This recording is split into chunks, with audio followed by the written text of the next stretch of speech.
குரு கடாட்சம், குரு அருள் உண்டாகட்டும். மீண்டும் ஒரு அடுத்த காணொலியில் உங்களெல்லாம் சந்திக்கிறதுல ரொம்ப மகிழ்ச்சி. என்ன விஷயம் அப்படின்னா, நிறைய விஷயங்களை உங்ககிட்ட நான் இன்னைக்கு பகிர்ந்துக்கலான்னு நான் வந்திருக்கேன். அதாவது குறிப்பாக பார்த்தீங்கன்னா, தொடர்ந்து பிரம்மயோகம் சேனலுக்கு ஆதரவு கொடுக்குறவங்களா இருக்கட்டும், மற்றும் பிரம்மயோகம் தீட்சை எடுத்து பயிற்சி பண்ணுற யோகிகளாக இருக்கட்டும், இல்லை அவங்களுக்கு மட்டும் இந்த பதிவுன்றது கிடையாது. ஸோ பொதுவாக உலக மக்கள் அனைவருக்குமே இந்த ஒரு காணொலியை நான் சமர்ப்பிக்கிறேன். என்னென்னா, என்னுடைய ஆன்மீக பயணம் எப்படி ஏற்பட்டது, மற்றும் புதிதாக ஒருவருக்கு எப்படி இறைவனுடைய தொடர்பு ஏற்படும், எப்படி பிரபஞ்சம் ஒருத்தவங்களை அப்ரோச் பண்ணும், எப்படி உங்களை ஆன்மீகமாக கொண்டு வரும் அப்படின்றத பற்றி நான் தெளிவாக அந்த வீடியோவில் உங்களுக்கு எக்ஸ்பிளைன் பண்ணுறேன்.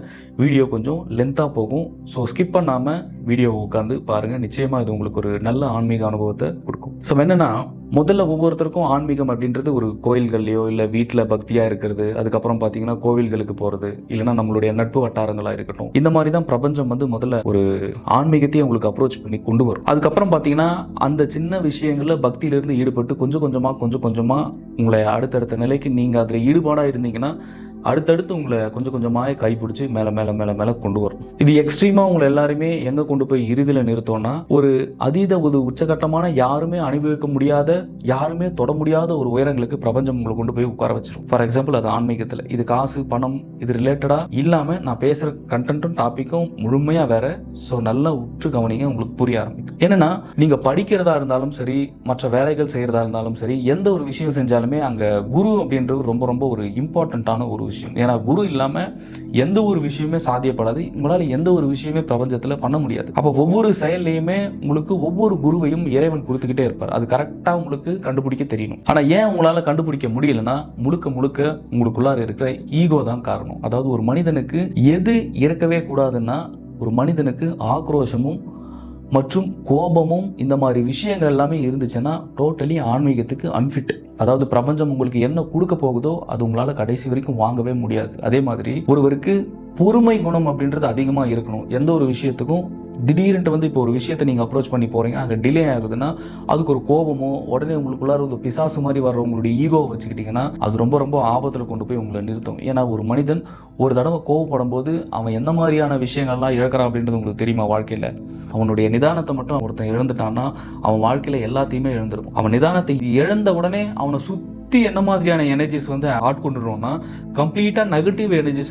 முழுமையா ஆட்கொண்டுரும். அந்த நெகட்டிவ் எனர்ஜி தான் மாயை அப்படிங்கிறது. ஏன்னா நீங்க தியான பயிற்சிகள் எடுக்கிறதும், நீங்க கோவில்களுக்கு போறதும், நீங்க சித்தர்களை வழிபடுறதும், ஜீவசமாதிகளை வழிபடுறதும், இது எல்லாமே பாத்தீங்கன்னா ஒவ்வொருவருக்குள்ளேயும் ஒரு ஆழ்ந்த அமைதி தன்மைக்கும், ஒவ்வொருவரும் அந்த ஆழ்ந்த அமைதி தன்மையை தாண்டிய ஒரு இறை உணர்வு நிலைக்கு போறதுக்கு உண்டான வழிமுறைகள் தான் ஆன்மீகத்தை பொறுத்த வரைக்கும். அப்படி ஒவ்வொருவருமே ஆன்மீகத்தினுடைய உச்சகட்ட நிலையான அந்த உணர்வு ரீதியான நிலைகளுக்கு ஒவ்வொருவரும் போகும்பொழுது எளிமையாக உங்களை சுற்றி இருக்கக்கூடிய சூழல்கள் எல்லாமே மாற ஆரம்பிக்கும். ஆனா கோபத்தை முதல்ல உங்ககிட்ட இருந்து நீங்க கையில இருந்து விட்டுறணும். எந்த ஒரு செயலை செஞ்சாலும் சரி, எந்த ஒரு விஷயம் செஞ்சாலும் சரி, முதல்ல கோபத்தை கட்டுப்படுத்துறீங்களோ இல்லையோ முதல்ல ஆப்போசிட்ல இருக்கிறவங்களை கவனிக்க ஆரம்பிங்க. உங்களுடைய கோபத்தை நீங்க வெளிக்கொட்டும் போது நீங்கள் உங்களுடைய லைஃப்ல சேமிச்சு வச்சிருக்கிற மொத்த பிராண சக்தியும் விரயமாயிரும். ஏன்னா பிராண சக்தி ரொம்ப ரொம்ப ரொம்ப ரொம்ப ஒரு இம்பார்ட்டன்டான ஒரு விஷயம். ஏன்னா ஒவ்வொரு மனிதனுக்குள்ளேயுமே இங்க நீங்க செயல்படுறதா இருக்கட்டும், இங்க நீங்க செயல்படுறதுக்கு தேவையான உந்து சக்தியா இருக்கட்டும், இது எல்லாமே பிராண சக்தி தான். பிராண சக்தி அவ்வளவு இம்பார்ட்டன்ட். ஏன்னா ஒரு மனுஷன் கிட்டத்தட்ட 365 நாள் தன்னுடைய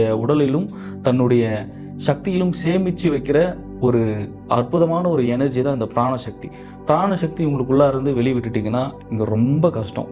ஏன்னா 365 நாள் நீங்க சேர்த்து வச்ச பிராணசக்தி ஒரே நொடியில உங்ககிட்ட இருந்து விரயமாகி போயிடும். அப்போ மனசை கட்டுப்படுத்துறதை தாண்டி மனசை நீங்க எல்லாருமே ஒருநிலைப்படுத்த ஆரம்பிக்கணும். மனசை ஒருநிலைப்படுத்துறது தான் இங்க நம்ம பயிற்சிகளை நம்ம சொல்லி கொடுத்துட்டு இருக்கோம். அப்படி பயிற்சிகளை ஒவ்வொருத்தருமே நீங்க உங்களுடைய மனசை கொஞ்சம் உங்களுடைய கட்டுக்கோப்பில் நீங்க கொண்டு வந்துட்டீங்கன்னா எளிமையா உங்களுடைய வாழ்க்கையில எந்த மாதிரியான விஷயங்களா இருக்கட்டும், இல்ல உங்களை சுற்றி நடக்கக்கூடிய கர்மாவா இருக்கட்டும், எல்லா வினைகளிலும் இருந்து நீங்க ரொம்ப எளிமையா வந்துட முடியும். ஆனா பல பேர் இந்த கோபத்தை கட்டுப்படுத்த முடியாம முழுமையா நீங்க எல்லாருமே இந்த கர்ம வினையில போய் சிக்கிறது ரொம்ப ஒரு அதீதமான ஒரு ஆபத்துல போய் உங்களுக்கு முடிஞ்சிடும். ஏன்னா நீங்க நல்லா இருக்கணும் அப்படின்றத தாண்டி நீங்க நல்லாவே இருக்கக்கூடாதுன்னு நினைக்கிற உறவுகளும் ஆன்மாக்களும் தான் நீங்க அதிகம். ஏன்னா மனிதர்கள் டோட்டலா மாறிட்டாங்க. அதுவும் இது கலியுகம். இந்த கலியுகத்துல மனிதர்களாக கிடையவே கிடையாது. எப்படா அன்னங்காலியாம தின்ன கிடைக்கும் அப்படின்ற மாதிரி தான் இங்க ஒவ்வொருத்தருமே உட்கார்ந்துருக்காங்க. போது ஒவ்வொருவருமே இறைவனை நோக்கியும் உங்களுடைய உணர்வு நிலையை நோக்கியுமே நீங்க தியானங்கள்ல பயணப்பட ஆரம்பிக்கணும். அப்படி நீங்க பயணப்படும் போது எளிமையா உங்களுக்கு உண்டான மன நிம்மதியும் எளிமையான உங்களுக்கு உண்டான எல்லா சூழலுமே மாற ஆரம்பிச்சிடும். ஆனா இது மொத்தத்தையும் போட்டு காலி பண்ணி விட்டுறது எதுனா ஒவ்வொருவருடைய கோபம் தான் காரணம். அப்போ கோபம் எந்த அளவுக்கு ஒரு உச்சகட்டமாக உங்களை கொண்டு போய் பாதாளத்தில் தள்ளி விடுதுன்றத ஒரு நிமிஷம் நீங்கள் திங்க் பண்ணி பாருங்க. எதுக்கு இவ்வளோ கோபம்? ஏன் உங்களுக்குள்ளார ஒரு அமைதி இல்லை?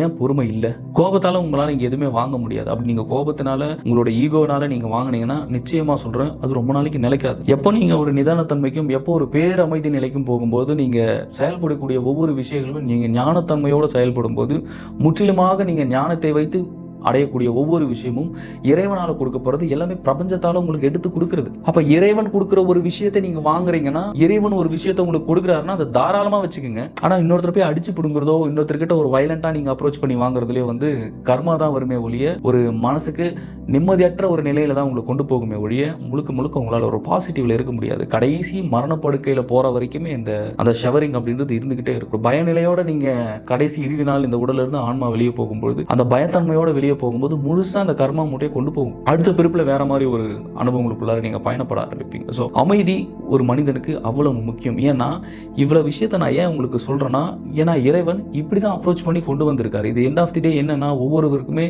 இந்த ஈகோனால வரக்கூடிய பிரச்சனை தான் அதிகம். அப்ப ஈகோவை முற்றிலுமா எப்படி குறைக்கலாம், எப்படி ஒவ்வொருத்தருடைய கோபமே இல்லாமல் கோபமற்ற நிலைக்கு ஒவ்வொருத்தரும் போகலான்னா அதுதான் பிரம்மயோகம் சொல்லி கொடுத்துட்டு இருக்கு.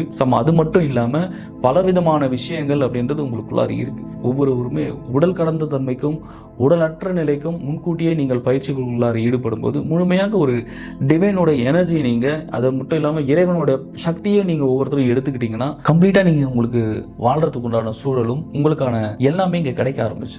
ஒவ்வொருத்தரும் உங்களுடைய செல்ஃபை நிதானப்படுத்துங்க. ஒவ்வொருத்தரும் உங்களோட தன்மையை மாற்றுங்க. ஆப்போசிட்ல யார் இருந்தாலும் சரி, உங்களை ட்ரிகர் பண்ணாலும் சரி, அந்த இடத்துல கோவப்படாதீங்க. எதுலேருந்து உங்களை ட்ரிகர் பண்ணுறதும் உங்களை கோவப்படுத்தி பார்க்குறதும் இறைவன் தான் அப்படின்றத முதல்ல உணர்ந்து ஒவ்வொரு செயல்களிலுமே நீங்கள் நகர்ந்து போங்க. உங்களுக்கு உண்டான எல்லாத்தையுமே இறைவன் கொடுக்க ஆரம்பிச்சிடும். அதை அப்படியே அக்செப்ட் பண்ணிட்டு அடுத்தடுத்து உங்களுடைய லைஃப்ல நீங்கள் போயிட்டே இருக்கு. முதல்ல உங்களை ஒரு ஆழ்ந்த அமைதிக்கு கொண்டு போங்க. தனிமையை பழகுங்க. ஏன்னா தனிமையில தான் பிரபஞ்சம் உங்க கூட உறவாடும். தனிமையில தான் இறைவன் அதீதமாக உங்க கூட இருப்பார். சுற்றி நம்ம எப்பவுமே ஒரு க்ரௌடு வச்சிருக்கிறதுனால உங்களுடைய சூழல் மாறாது. அது முழுக்க மாயை. அந்த மாயை உங்களை ஒரு நல்வழிப்படுத்தாது. தனிமையில இருக்கும்போது இப்போ ஒரு மரத்தை கிட்ட பேசுங்க, ஒரு செடி கிட்ட பேசுங்க, இல்ல உங்க வீட்டுல இருக்கிற ஒரு எறும்பு கிட்ட பேசுங்க, இல்ல தனிமையில இருக்கும்போது உங்க வீட்டுல இருக்கிற பல்லி கிட்ட பேசுங்க. இந்த மாதிரி நிறைய விஷயம் இருக்கு தனிமையில அப்ரோச் பண்ணக்கூடிய விஷயங்கள். நீங்க ஒவ்வொரு இந்த மாதிரி மனிதன் அற்ற வெவ்வேறு ஜீவராசிகளாக இருக்கின்ற மற்ற ஜீவராசிகளிடம் நீங்கள் உறவு கொள்ளும் பொழுது உங்களோட தன்மையும் உங்களுடைய ஆன்மாவுடைய நிலையுமே இறைவனும் பிரபஞ்சம் அடுத்தடுத்த ஒரு தன்மைக்கு கொண்டு போவாங்க. அப்ப ஒவ்வொருவருமே என்லைட்மெண்ட் அடையக்கூடிய ஒரு பாதைக்குள்ளார நீங்க எல்லாருமே பயணப்பட ஆரம்பிப்பீங்க. இது உங்களோட லைஃப்ல ஒவ்வொருத்தரும் கொண்டு வாங்க. எளிமையாக எல்லா விஷயங்களும் உங்களுக்கு குருவும் சரி இறைவனும் சரி நொடிக்கு நொடி உங்களை வழி நடத்திட்டு போயிட்டே இருப்பாங்க. ஸோ அந்த காணொலி உங்களுக்கு பயனுள்ளதாக இருக்கும் என்று நான் நினைக்கிறேன். மீண்டும் அடுத்த காணொலியில் சந்திக்கலாம். குரு கடாட்சம்.